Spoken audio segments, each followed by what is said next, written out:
former advisor to Boris Johnson, you lucky man, Hugh Bennett. Hugh, good morning.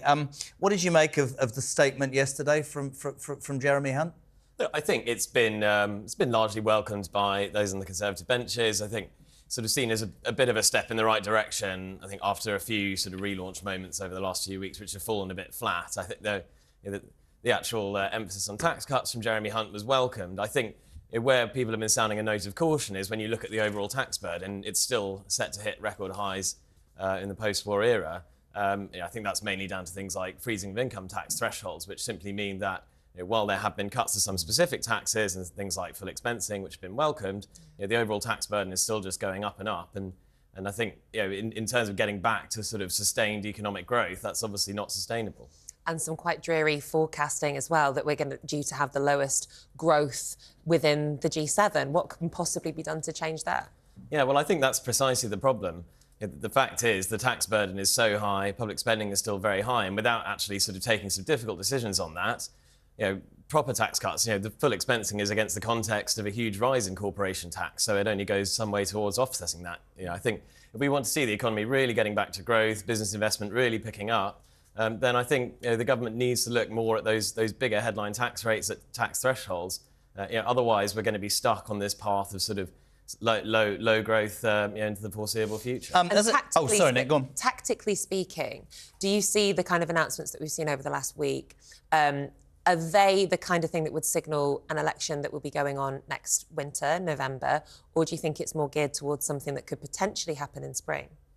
Yeah, well, I think they're definitely giving themselves the option. I think the way they've set it out, a lot of the national insurance cuts, they come in quickly. I think it sounds like Downing Street want to have the flexibility. If things are looking a bit up in the first half of next year, maybe they can push the button on an early May election. If things are still looking a bit ropey, then they have the flexibility to push things out to the autumn. So they've given themselves a little bit of breathing space. And there's obviously one more, the actual budget next year, which is probably their last chance to do a big sort of fiscal event before the election. So all eyes will be on that, see whether are there going to be bigger tax cuts and the bigger things that will actually give the Conservatives some momentum into the election. Momentum's the interesting one, because a lot of the discussion to you this week about is whether the government can claw it back. 23 points in front. When Rishi Sunak came to power, they were 18 points behind. When Liz Truss went to power and Boris Johnson was ousted, the man you used to work for, only 5% behind. If you were in Downing Street this morning and Bojo was still there and none of what had happened, and he was 23 points behind in the opinion polls,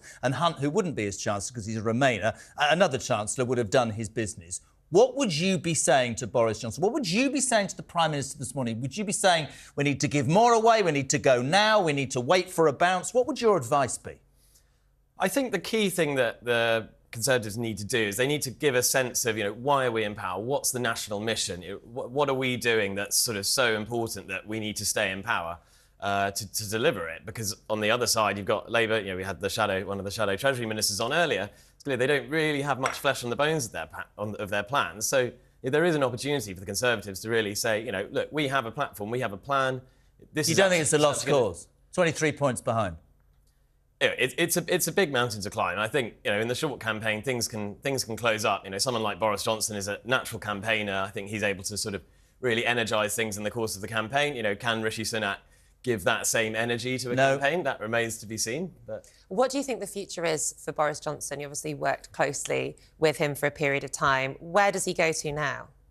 Well, I think he's obviously he's been vocal, been busy in the media. I think he's sort of watching things from afar. I think he should stand for London Mayor again. That's what I think. Take on Khan. It's interesting, though, isn't it? Would the Conservatives allow him back, though? That's a really interesting point. And also, just quickly, while you're here, COVID inquiry. Your ex-boss has been absolutely slaughtered by anybody and everybody. I'm interested in your opinion quickly, Hugh. Nick and I were talking about this. Millions of pounds, won't be a result till 2026. The victims' families are just watching this blame fest going on via WhatsApp. Not a great look. No, it isn't a great look. And I think when you see the sorts of messages that are being sent around, it's obviously... it doesn't really give the impression, a lot of very, very senior civil servants sort of saying things that we don't really expect senior civil servants to be saying. And in some ways, the mask has sort of slightly slipped in terms of what we think of these sort of impartial mandarins, just sort of running the machine behind closed doors. But no, I think it's obviously, these public inquiries are always long and drawn out, and we'll have to wait a while before we get any outcome from Well, it. I've certainly learnt some new swear words from watching the COVID inquiry, if anything can be gained from that at all. Thank you so much. If he rang you, though, very quickly and he said, I'm going to run for London Mayor, would you go and work for him again? No, I don't think I'd get that call. But look, If you got the call, would you work for him again? yeah, I think he's a great campaigner. He's a great politician. He's had a phenomenally successful track record in the past. So I think, he never say never. Yeah, interesting. Never say never. There you go. Thank you so much to Hugh Bennett. Thanks for Thanks, joining us mate. again this morning.